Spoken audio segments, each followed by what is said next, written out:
LIC முதலீடு மற்றும் காப்பீடு தொடர்பான அனைத்து சந்தேகம் மற்றும் விவரங்களுக்கு 8973777532 எண்ணை அணுகவும். பசுவில் மகாலட்சுமியும் 30 முக்கோடி தேவர்களும் வாழ்வதாக ஐதீகம். இந்த பூலோகத்தில் பிள்ளைகளை பெற்றெடுக்கும் தாய்மார்கள் கூட தான் பெற்ற பிள்ளைகளுக்கு மட்டும்தான் பாலூட்டுகிறார்கள். ஆனால் பசு தன்னுடைய இரத்தத்தை பாலாக மாற்றி எல்லா குழந்தைகளுக்கும் பால் தரக்கூடிய வரம் பெற்று இருக்கிறது. உங்களுக்கு ஆன்மீக ரீதியாக நம்பிக்கை இருந்தாலும் இந்த தானத்தை செய்யலாம். ஆன்மீகத்தில் சுத்தமாக நம்பிக்கை இல்லை என்பவர்களும் இந்த பரிகாரத்தை செய்யலாம்.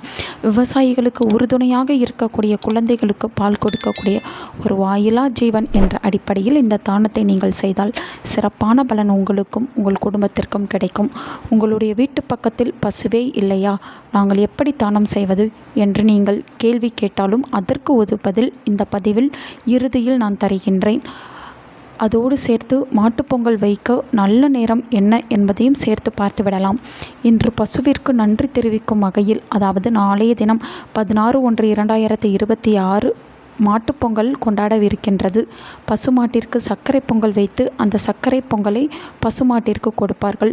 மாடு வைத்திருப்பவர்களுக்கு தானமாக வெல்லம், பச்சரிசி, அந்த மாட்டுக்கு புது வஸ்திரம், வாழைப்பழங்கள் இப்படிப்பட்ட பொருட்களை தானமாக வாங்கி கொடுக்கலாம். எல்லாமே சிறப்பு தான்.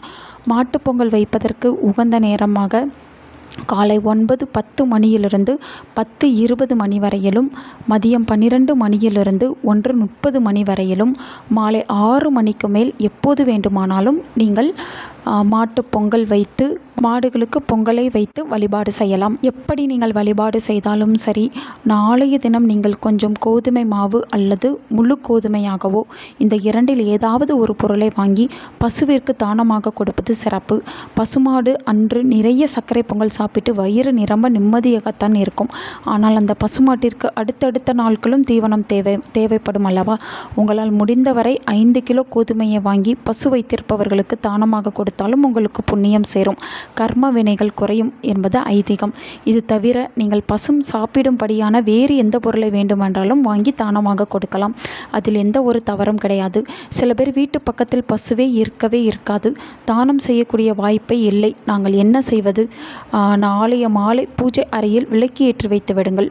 பூஜை அறையில் கோமாதாவின் சிலை இருந்தால் அதற்கு கண்டிப்பாக அபிஷேகம் செய்து 2 வாழைப்பழம் வைத்து கற்பூர ஆரத்தி காட்ட வேண்டும். பசுவிற்கு தானம் கொடுத்தாலும் சரி, இல்லை நாளைய தினம் வீட்டில் கோமாதா சிலை அல்லது கோமாதா புகைப்படம் வைத்திருப்பவர்கள் அந்த சுவாமிக்கு நிச்சயம் பூஜை செய்ய வேண்டும் என்பதை நினைவில் வைத்து கொள்ளுங்கள்.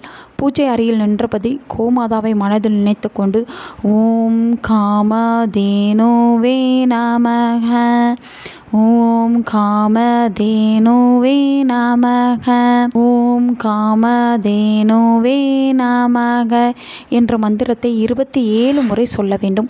உங்களுக்கு அந்த பசுவின் ஆசீர்வாதம் முழுமையாக கிடைக்கும். செய்த பாவங்களுக்கு உண்டான கர்மாக்களும் குறையும், நல்லதே நடக்கும்.